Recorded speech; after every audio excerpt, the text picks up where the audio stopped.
बेधड़क। और कर्मचारी नेता भी हमारे साथ जुड़ गए हैं, उनका भी बहुत बहुत स्वागत है, गजेंद्र सिंह शेखावत जी। और सबसे पहले शैलेंद्र जी आपका ही रुख करेंगे, बीजेपी ओपीएस के साथ है या एनपीएस के साथ? देखिए, अगर आप इतिहास देखेंगे तो ओपीएस की जगह न्यू पेंशन स्कीम को लाए थे हमारे श्रद्धेय अटल बिहारी वाजपेयी जी की सरकार में, उस समय लाया गया। और जो कारण रहे थे वो सबको पता था कि आर्थिक बोझ, जो पेंशन और सैलरी होती है, वो राजस्व का बहुत ज़्यादा हिस्सा ले लेती है। उसके बाद आप देखिए 2004 से 14 तक कांग्रेस पार्टी की सरकार रही, यूपीए की सरकार रही, और प्रधानमंत्री मनमोहन सिंह जी ने भी न्यू पेंशन स्कीम को सराहा और उसको उन्होंने आगे कंटिन्यू किया। इसका एग्जाम्पल आप उनके स्टेटमेंट, जो उस समय के योजना आयोग के वाइस चेयरमैन थे मोंटेक सिंह अहलूवालिया, उनके भी बयान थे, और जितने भी अर्थशास्त्री थे उन्होंने भी कहा था कि एक बहुत बड़ा आर्थिक बोझ रहता है, तो इस वजह से इसको शुरू किया। सर मैंने ये लेकिन हाँ, मैं अब आपके प्रश्न पे आ रहा हूँ। बिल्कुल, मैं आपके प्रश्न में आ रहा हूँ। और जो अब गहलोत सरकार ने ओल्ड पेंशन स्कीम लागू की है, उन्होंने बहुत आनंद फानन में, बहुत जल्दबाजी में इस स्कीम को लाए। उनको प्रावधान करना चाहिए था, पहले बजटीय प्रावधान करना चाहिए था, और जो एनपीएस के तहत जो पेंशन नियामक प्राधिकरण बना हुआ है जिसमें एम्प्लॉय का पैसा जाता है, वहां उनसे सहमति लेनी चाहिए थी और उसके बाद उसको व्यवहारिक तौर से लागू करना चाहिए था। आनंद फानन में बिना होमवर्क किए ओपीएस लागू कर दिया, और आज फिर उन्होंने केंद्र की तरफ देखने लगे कि पेंशन नियामक प्राधिकरण हमको पैसा नहीं दे रहा। मैं कह रही हूँ बीजेपी साथ है या नहीं है ओपीएस के? आज आपने देखा होगा स्टेटमेंट, ओपीएस पे जो भी कमियां हैं उन कमियों को दूर करे, क्योंकि हमने यही बात रखी कि गहलोत सरकार को कि आपने घोषणा तो कर दी, बजट में प्रावधान है नहीं। और हमारे जो केंद्रीय मंत्री, वित्त मंत्री आई थी सीतारमण जी, उन्होंने भी यही कहा था कि आप अपने बजट पे तो देखते, राजस्व होता तो आप उसको प्रावधान करते। आप साथ हैं? देखिए, या नहीं? हाँ या नहीं, बस देखिए, ओपीएस को जिस हिसाब से लागू किया गया है आनंद फानन में बिना प्रावधान के, उससे हम सहमत नहीं है। तो लेकिन इसमें जो कमियां हैं, जिस हिसाब से हमारे केंद्रीय मंत्री और अभी जो हमारे नेता प्रतिपक्ष ने कहा है कि जो विसंगतियां को दूर करेंगे, तो निश्चित तौर पर ओपीएस लागू करेंगे, दूर करने की बात, ओपीएस लागू करेंगे, विसंगतियों को दूर करेंगे, उसमें स्टडी कराएंगे, और जो प्रावधान गहलोत सरकार को करना चाहिए था, जो उन्होंने किया नहीं है, जो पेंशन नियामक प्राधिकरण से सहमति लेनी चाहिए थी, वो ली नहीं है। आप बताइए, मैं क्वेश्चन करता हूँ, कर्मचारी नेता भी यहाँ बैठे हैं, आपका क्वेश्चन बाद में, पहले कर्मचारी नेता भी बैठे हैं, मैं पूछना चाहता हूँ अभी कितने लोगों को सर, आपको एक बार राजेंद्र राठौड़ ने जो कहा है वो सुना देते हैं, प्लीज प्ले कीजिए पीसीआर। ताबूत में आखिरी किल्ट ओल्ड पेंशन स्कीम का क्या होगा, मैंने स्पष्ट किया है। ओल्ड पेंशन स्कीम को व्यवहारिक रूप से इसकी विसंगतियों को दूर करके हम मजबूती से लागू करेंगे। न्यू पेंशन स्कीम को लागू करने वाले गहलोत साहब थे, जो 2010 में पीएफडीआरडीए ट्रस्ट पर उन्होंने हस्ताक्षर किए थे वित्त मंत्री के रूप में। आज राजस्थान का कर्मचारी सड़कों पर बैठा है। आज मंत्रालय कर्मचारियों का आंदोलन का 41वां दिन है। सरकार के हिस्सा बने मंत्री उनको आश्वस्त करके गए कि सरकार। ठीक है भरत जी, आपने भी सुन लिया और आपने भी सुन लिया शैलेंद्र जी। शैलेंद्र जी, अब आप बताइए, आपने सुना कि क्या कुछ कहा? उन्होंने कहा ओपीएस की विसंगतियां दूर करेंगे और उसके बाद उसको लागू किया जाएगा। तो आप मान रहे हैं कि ओपीएस लागू करेगी बीजेपी? क्या उसी धरने पे, क्या आप वैसे ही जाएंगे जैसे कांग्रेस गई है? आनंद फानन में कर्मचारियों को खुश करने के लिए ओपीएस स्कीम ले आई। मैं पूछना चाहता हूं, सर डर है ना, तभी तो आप कर्मचारियों को लाभान्वित कर दिया? आपके पास प्रावधान नहीं, बजट नहीं। हमने यही कहा कि आप इसको व्यवहारिक बनाइए, विसंगतियों को दूर करिए, निश्चित तौर पर लाभ मिले। सर डर है ना, तभी तो ओपीएस की बात करती है बीजेपी। ठीक है भरत जी, जवाब दीजिए। विसंगतियों की बात करते हैं और शायद कर्मचारी भी यहाँ पर मौजूद है, गजेंद्र जी मौजूद है, उनसे पूछ लेंगे कि वाकई में विसंगतियां नजर आती है, क्या दिक्कतें नजर आती हैं। पहले गजेंद्र जी आप बताइए। निश्चित तौर पे ओपीएस का फैसला बहुत ही सराहनीय फैसला है, क्योंकि 2004 के बाद में जो एनपीएस लागू की गई थी और उसके बाद में जो गहलोत साहब ने ओपीएस दिए, ये एक बहुत बड़ा ऐतिहासिक फैसला है, मैं समझता हूँ कर्मचारी हितों के लिए। और दूसरा, जो अभी इसमें कई विसंगतियां हैं, जैसे अभी 1 अप्रैल 2022 से पूर्व में जो कर्मचारी सेवानिवृत्त हुए हैं, उनसे उनका अभी तक कुछ इस पेंशन स्कीम से कुछ नहीं किया गया।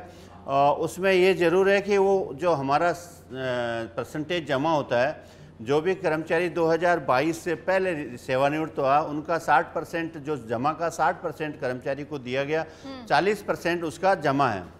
और अब जब सरकार ओपीएस में आई है तो उसके बाद में ये कहा जाता है कि जो पैसे आपके जमा थे, जो आपको ले लिए, वो पैसे वापस जमा करवाइए मैं ब्याज। तो ये एक बहुत बड़ी खुलना वाला जीपीएफ जो अकाउंट है उसमें, वो खाता एनपीएस का खाता तो बंद हो चुका। अब ये खाता दूसरा खोला गया जिसमें जीपीएफ का, उसका भी अभी कोई इतना क्लियरिफिकेशन नहीं है कि अभी खाते खुले नहीं हैं। दूसरा ये है कि जब 1 अप्रैल 2022 से पहले जो कर्मचारी रिटायर हुए हैं वो करीबन है 350-400 के लगभग, और उनको अभी तक कोई पेंशन के बारे में कोई खुलासा नहीं है, उनको दी जाएगी। वो भी इस चीज को लेकर थोड़ा सा कंफ्यूजन है। कंफ्यूजन है, दी जाएगी। एक मिनट, जो दी जाएगी या नहीं दी जाएगी, और 60% पैसे वापस जमा कराने का मतलब है मेरे 50% तो मेरे ही हैं, क्योंकि 50% कर्मचारी का शेयर होता है, 50% सरकार का शेयर होता है। अब चूंकि जबकि 60% कर्मचारी को दिया गया, 40% जमा है। अब 60% दिया गया, उसको मैं ब्याज वापस जमा कराना ये कोई न्यायोचित कार्य नहीं है, क्योंकि 50% तो कर्मचारी का खुद का पैसा है, 10% है वो अगर लेके ओपीएस देते हैं तो मैं समझता हूँ इसके लिए बड़ा धन्यवाद की पात्र है। दूसरा, 1 अप्रैल 2022 के बाद में जिन कर्मचारियों को ओपीएस दी गई है, करीबन 550 या 600 के लगभग कर्मचारी है, और उसमें उन लोगों को ये कहा गया कि जो पैसे आपने, जैसे कर्मचारियों को ये था कि 25% आप जमा का निकाल सकते हैं अपने कार्य के लिए, वो 25% वापस जमा करवाइए, उसके बाद में ओपीएस जमा होगा। बहुत सारी विसंगतियां हैं। भरत जी जवाब दीजिए। और जैसा कि अब शैलेंद्र जी भी कह रहे हैं कि विसंगतियां बहुत सारी नजर आ रही हैं, अगर ओपीएस लागू करेंगे तो हम विसंगतियों को दूर करके करेंगे। मेघा जी, मुझे लगता है कि भारतीय जनता पार्टी को सच बेधड़क जैसे चैनल पर झूठ नहीं बोलना चाहिए। वो मैं आपको बता देता हूं, अभी संसद सत्र चला था, उसमें ये सवाल पूछा गया था केंद्र सरकार से कि आप ओपीएस स्कीम लगाने के लिए क्या सोचते हैं, तो केंद्र सरकार का संसद में ये जवाब था कि हम ओपीएस स्कीम के बारे में अभी किसी भी तरह का कोई विचार नहीं करते हैं। तो ये तो मैं इनकी योजना बता देता हूं, ये सब झूठ बोल रहे हैं। और रही बात दूसरी, देखिए आज जो सोशल सिक्योरिटी अधिकारियों को, कर्मचारियों को देने का काम किया है वो भारतीय जनता पार्टी ने नहीं, वो इस राजस्थान के यशस्वी मुख्यमंत्री अशोक गहलोत जी ने किया है। आप देखिए, एक व्यक्ति, एक कर्मचारी जब सरकार में अपनी सेवाएं देता है, सरकार की योजनाओं को धरातल पर ले जाने का काम करता है, तो उसको जो रिटायरमेंट होने के बाद उसके भविष्य सुरक्षित करने का काम आता है, वो राजस्थान के मुख्यमंत्री जी ने किया।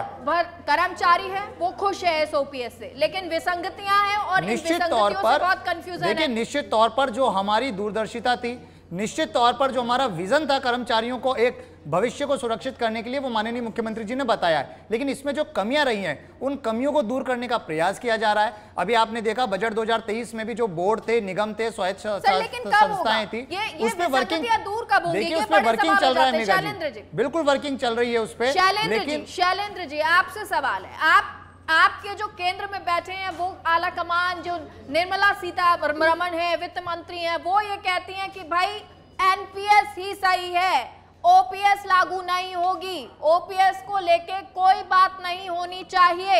और जब यहाँ राजेंद्र राठौड़ ये कहते हैं कि विसंगतियां तो हैं, लेकिन हम विसंगतियों को दूर करके ओपीएस लागू करेंगे, ये कॉन्ट्राडिक्ट क्यों कर रहे हैं सर आप?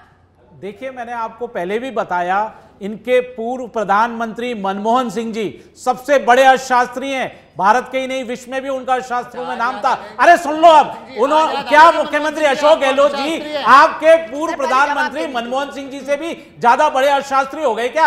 आपके योजना आयोग के मोंटेक सिंह अहलूवालिया जो बहुत बड़े अर्थशास्त्री हैं, रघुराम राजन जी अर्थशास्त्री हैं, क्या उनसे भी बड़े मुख्यमंत्री अशोक गहलोत जी अर्थशास्त्री हो गए क्या? आपने, सुनिए, नहीं मैं आपको जवाब दे रहा हूं, आपने सिर्फ कर्मचारियों को खुश करने के लिए एक ओपीएस का पासा फेंक दिया। अरे आप होमवर्क करते, पहले आप उसकी ढांचा होमवर्क करते, प्रावधान रखते, बजटीय प्रावधान करते, कितना खर्च आएगा? रुकिए, क्या क्या विसंगतियां आएंगी उनको पहले से आपको इंगित करना चाहिए था। केंद्र में जो पेंशन नियामक प्राधिकरण है उससे आपको सहमति लेनी पड़ी थी। मैं पूछना चाहता हूं आपको, गजेंद्र सिंह जी ने अभी बताई ना बहुत सारी चीजें, आप सिर्फ खुश हो सकते हो लेकिन लाभ नहीं मिलेगा।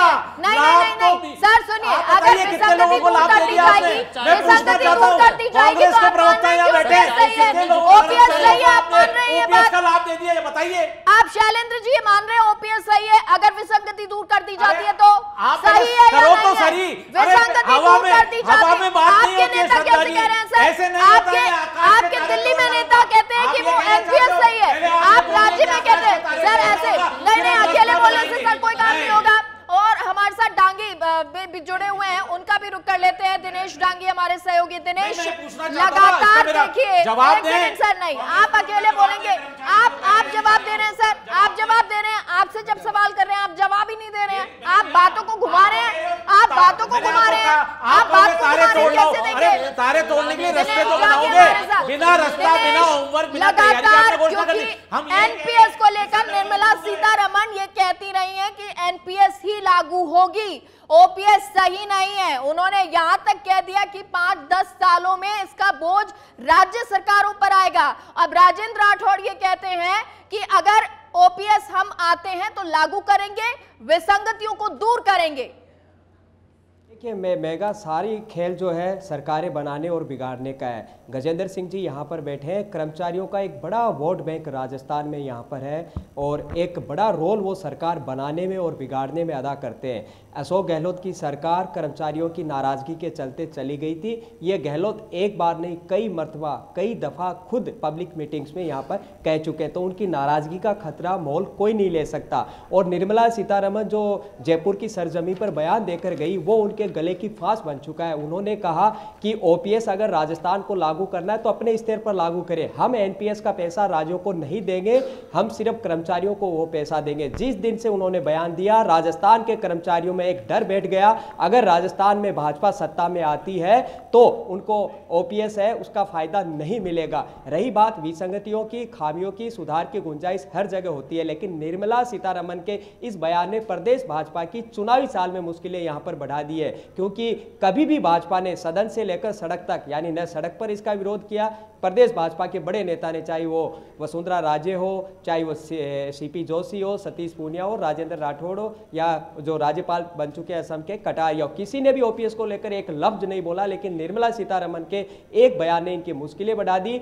राजेंद्र राठौड़ की मजबूरी है, सियासी मजबूरी है, उन्हें पता है कर्मचारियों के वोट लेने, सरकार अगर बनानी है तो ये बयान देना ही होगा। लेकिन अब निर्मला सीतारमण के बयान को सही माने या राजेंद्र राठौड़ के बयान को सही माने, क्योंकि एक केंद्रीय वित्त मंत्री है और एक नेता प्रतिपक्ष है, दोनों में आपस में तालमेल तारतम्य नहीं है। बता दीजिए क्योंकि क्या ठीक है जी, बोलिए गजेंद्र जी, पूछिए। राजस्थान में ओपीएस रहे या बंद करोगे आपकी सरकार आने के बाद? मैं आपको बता रहा हूं, कोई भी अगर योजना शुरू होती है और अगर वो फलदायी होती है, हित में होती है, वो जारी नहीं। अभी तो आपसे यही पूछ रहा हूं मैं, फलदायी है, फलदायी है। हवा में कोई गेंद फेंक दीजिए और उसके बाद बताइए कि अब ये कहां जाएगी। आपसे तो सिर्फ यही पूछ रहे हैं कि आगे आने वाले आपने प्रावधान के, आप कर्मचारी नेता हैं, आप बताइए कितने लोगों को अब तक लाभ मिल चुका है? नहीं, आप बताइए। कांग्रेस प्रवक्ता मैं बता देता हूं, को ओपीएस का लाभ मिला है।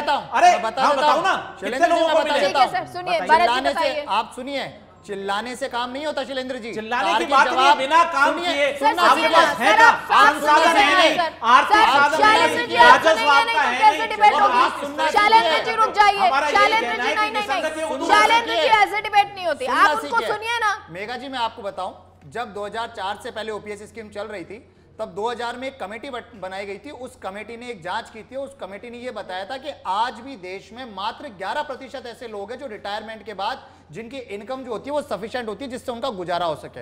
और एनपीएस में जो खामियां थी, सीएजी की रिपोर्ट ही है, सीएजी की रिपोर्ट में यह था कि एनपीएस का जो पैसा कर्मचारियों का होता है वो समय पर इन्वेस्ट नहीं होता, जिसकी वजह से उनको रिटायरमेंट के बाद मात्र 4,500, 3,000 या 1,100 के आसपास की पेंशन मिलती है।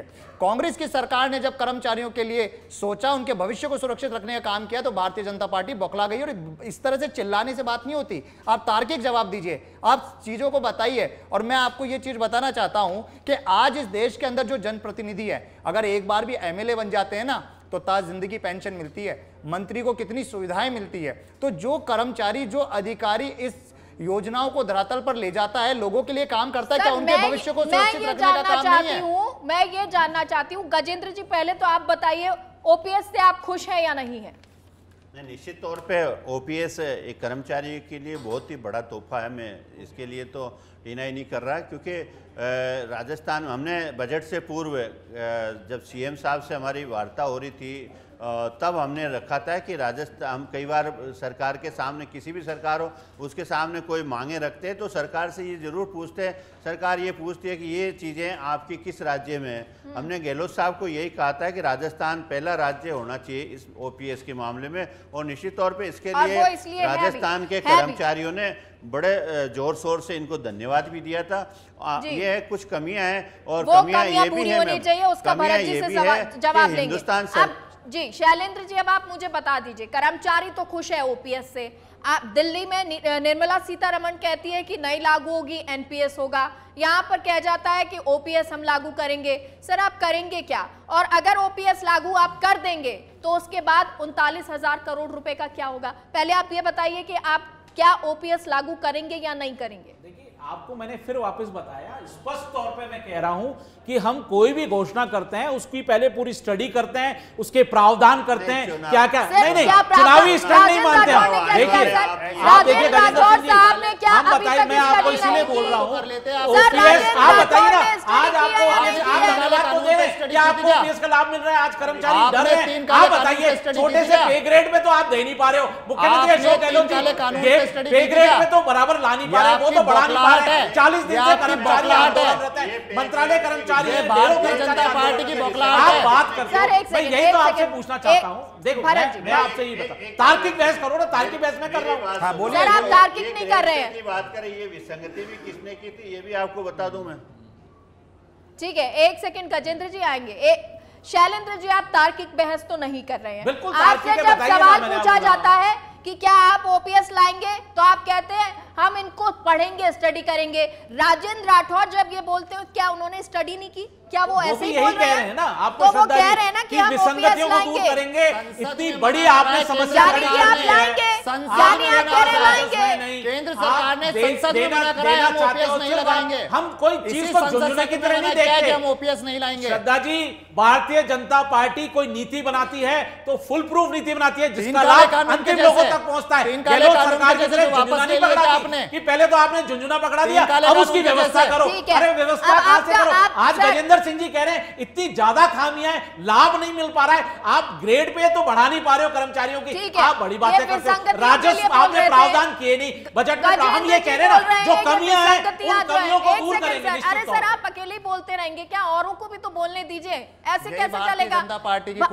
भरत जी, क्योंकि विसंगतियों की बात कर रहे हैं, गजेंद्र जी ने कहा कि ये विसंगतियां कहां से आई ये बताएंगे, लेकिन आप पहले बताइए ये OPS लागू राजस्थान में कब हुई?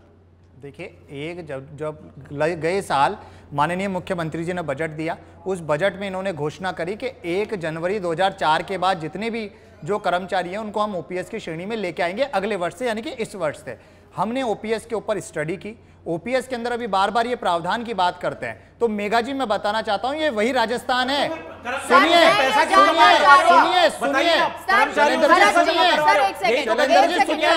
आप सुनिए, अगर इतना टाइम हो गया OPS को आए, विसंगतियां कब खत्म होंगी सर? देखिए मेगा जी, कर्मचारी कंफ्यूज है सर। नहीं, कोई कंफ्यूज नहीं है। देखिए मैं आपको बता रहा हूं, राजस्थान का हर एक कर्मचारी आज माननीय अशोक गहलोत जी को धन्यवाद देता है, क्योंकि उन्होंने उनके भविष्य को सुरक्षित किया है। हर एक कर्मचारी आज कांग्रेस सरकार को धन्यवाद देता है, जिसका परिणाम है कि आज हिमाचल में, कर्नाटक में, छत्तीसगढ़ में, पंजाब में, मध्य प्रदेश में हर एक जगह आज OPS के लिए आप सुनना सीखे। और रही प्रावधान की, रही बात प्रावधान की, मैं प्रावधान की बात बता देता हूँ आपको मेगा जी, बात प्रावधान की बता देता हूँ, सुनना सीखे शैलेंद्र जी।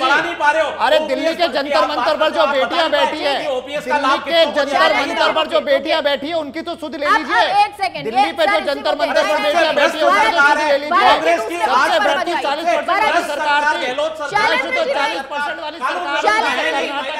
अरे कमाल की बात है सर, आप OPS के मुद्दे पर बात कर रहे हैं, आप पता नहीं कौन कौन से मुद्दे पर जा रहे हैं। हद है, आपको सिर्फ एक दूसरे पर आरोप लगाने हैं, इसलिए कुछ भी मुद्दे आप लेके आएंगे क्या सर?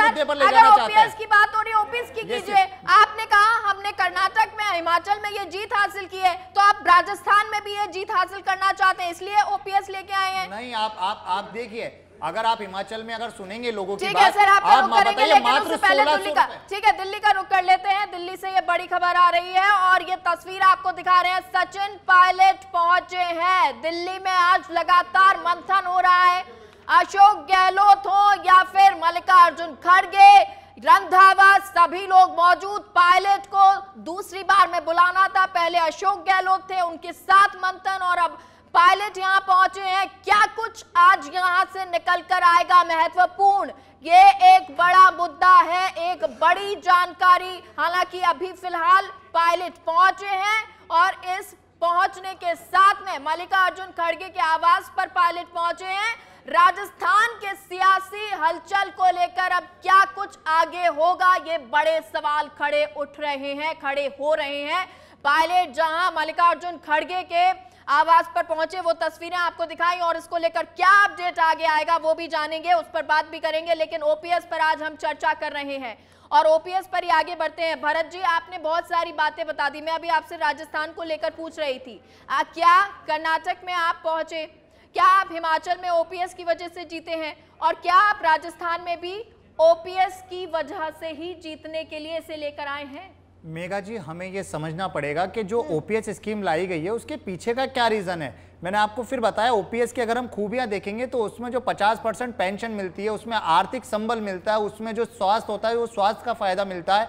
हर जो 4 साल में जो डीए बढ़ता है, उस डीए के बढ़ने के बाद पेंशन भी बढ़ती है। मैं आपको सच बता रहा हूं, एक ऐसा एग्जाम्पल बताना चाहता हूं, जो ओपीएस में थे, पैरालाइज हैं वो, उनके 4 बेटियां हैं और 2 बच्चे, और कोई कमाने वाला नहीं है। आज उनके 60,000 से ऊपर ओपीएस की वजह से वो उनके पेंशन आती है, उनके बच्चे इंजीनियरिंग कर रहे हैं और वो पढ़ पा रहे हैं, वो है ओपीएस की वजह से। एनपीएस में इनसे पूछ लीजिए गजेंद्र जी से कि एनपीएस में रिटायरमेंट के बाद कितनी पेंशन मिलती है। हमने कर्मचारियों का सामाजिक सुरक्षा देने वाला राजस्थान पहला ऐसा राज्य है जहां 1 करोड़ से ज्यादा लोग लाभान्वित है। 1,000 रुपए हमने मिनिमम पेंशन की, और बार बार मुख्यमंत्री जी राहुल गांधी जी ये कहते हैं कि सामाजिक सुरक्षा को हमें मजबूत करना पड़ेगा, चाहे वो असंगठित लोग भी क्यों ना हो और चाहे संगठित लोग क्यों ना हो। तो हमारा जो ध्येय है वो कर्मचारी, अधिकारी, सबके भविष्य को सुरक्षित करने का है। रही बात कोई कमियों की, तो देखिए अगर उसमें कमी है तो उस पर बैठक हो रही है, उस पर बात हो रही है, निश्चित तौर पर उसे जल्द से जल्द विसंगत। आप देखिए केंद्र सरकार लोगों का पैसा नहीं दे रही है, केंद्र सरकार ने मना कर दिया कि हम जमा पैसा नहीं देंगे। किस तरीके से देते हैं? ईआरसीपी में उन्होंने मना कर दिया था, हमने प्रावधान किया ना, कोई वाहवाही नहीं है। वाहवाही तो आपने 2014 के जुमले बोले थे, वाहवाही के लिए तो 2014 के जुमले बोले थे आपने। ये राजस्थान की गहलोत सरकार है जहाँ पे हर कोई काम हुआ है, यहाँ पे काम हुआ है लोगों का। ये जुमलेबाजी वाली सरकार नहीं है, और ये सरकार का दायित्व बनता है कि वो अधिकारियों को और कर्मचारियों के भविष्य को सुरक्षित करे, जिसे कांग्रेस सरकार नीचे है। ठीक है, कर्मचारियों को दिया जाएगा। कब दिया जाएगा? आपके उद्योगपतियों को दोगे सर, आप बोलेंगे तो मैं क्या करूं? सर आप बताइए, आप किसी भी मुद्दे पर जा रहे हैं सर, कमाल बात है, ऐसे नहीं होता सर। रुकिए गजेंद्र जी, आप विसंगतियों की बात कर रहे थे, कहां से ये विसंगतियां आए, जल्दी से बताइए। मैं आपको बता दूं, ये विसंगतियां गहलोत साहब 2013 में मुख्यमंत्री थे और उन्होंने घोषणाएं की थी कि ग्रेड पे एक अपग्रेडेशन, और उसके बाद में 2030-10-17 मतलब 17 अक्टूबर 17 को ये जो ग्रेड पे रिवाइज किया था उसको वापस वहीं लाके छोड़ दिया, और नाम दिया था कि हमने ग्रेड पे रिवाइज किया, पे बैंड नहीं बदला, इसलिए हमने यहाँ लाए हैं। तो एक बार तो ये है कि 4 साल कुछ महीने तक जो सुविधाएं दी और उन सुविधाओं को वापस लेना, ये कहाँ तक का न्याय है। जब आप कह रहे हो कि जो अभी ग्रेड पे रिवाइज नहीं कर सकते, तो मैं आपको बता दूं धावाई जी कि ग्रेड पे रिवाइज आपके कार्यकाल में कम हुई थी, इन्होंने तो बढ़ा के दी थी, ये तो मैं आपको बता दूं। अब हम कोशिश कर रहे हैं वापस इसको करवा लें। और दूसरा ये कि ओपीएस के बारे में मैं आपको बता दूं, एनपीएस एक ऐसा सिस्टम था जिसमें कर्मचारी का पैसा कटता था, 10% होता था सरकार का, और वो मिलके, और वो जब पेंशन में जाता था तो 60% रोकड़ी मिलता था, 40% का हमें पेंशन दी जाती थी। परंतु ओपीएस एक ऐसे सिस्टम है जिसमें 1 रुपया कर्मचारी का नहीं काटा जाता, और उसके बावजूद भी इसीलिए शायद खुशी है, और इसीलिए शायद अब जो बीजेपी की तरफ से ये बात भी की गई है। आपसे स्टार्टिंग में भी शैलेंद्र जी मैंने पूछा था क्या ओपीएस लागू की जाएगी, आप आएंगे तो क्या बीजेपी से लागू करेगी, हाँ या ना में जवाब दे दीजिए। क्लोजिंग कमेंट है सर ये। देखिए मैंने आपको बताया, आपने कह दिया तारा तोड़ के लिए आइए आसमान से, ऐसा नहीं होता है। पहले आपको उसकी प्लानिंग करनी पड़ती है, स्टडी करनी पड़ती है, प्रावधान करने पड़ते हैं, केंद्र की जो केंद्रीय एजेंसियां हैं उनसे संपर्क करना पड़ता है, किस तरह से हम लाभ दे सकें। आपकी अगर गहलोत सरकार की इच्छा शक्ति होती है, 1-1.5 साल हो गया, अब तक कितने लोगों को लाभ मिल पाया बता नहीं पाया हमारे कांग्रेस प्रवक्ता। आप हवा में बातें कर रहे हो, आप पहले प्रावधान तो करो। यही तो हमारी केंद्रीय मंत्री बोली, अरे आपके पास राजस्व है नहीं, आपने घोषणा कर दी। आपके पास राजस्व होता, घोषणा करते तो आज लाभ मिल रहा होता। कर्मचारी क्यों आंदोलन कर रहे हैं आप बताइए? आप ग्रेड पे तो बढ़ा नहीं पाए। हम यही कहा है, हम ओपीएस को लागू करेंगे अगर तरीके से विसंगतियों को दूर करके। ऐसे नहीं हवा में बात नहीं करती भारतीय जनता पार्टी। हम नीतिगत फैसला लेते हैं, आज तक फैसले लिए। आप बताइए क्या आपके गहलोत सरकार, नहीं मैं पूछना चाहता हूं, मुख्यमंत्री अशोक गहलोत की सरकार आते तो ओपीएस लागू रखोगे? मनमोहन सिंह जी से भी विद्वान है क्या? उनसे भी बड़े अशांति है क्या? बताइए ना सर आप सभी का। ये एक ऐसा मुद्दा है, ओपीएस वो मुद्दा है जिसका दिन अब चुनावों तक ऐसे ही आपको देखने को मिलेगा, क्योंकि बीजेपी भी अब ये कह रही है कि हम विसंगतियां दूर करके इसे लागू करेंगे। ओपीएस ये मुद्दा क्या चुनाव में ये बीजेपी या कांग्रेस किसे जीत दिलाएगा, ये देखना होगा। फिलहाल के लिए इस कार्यक्रम में इतना ही। आप देखते रहिए सच बेधड़क।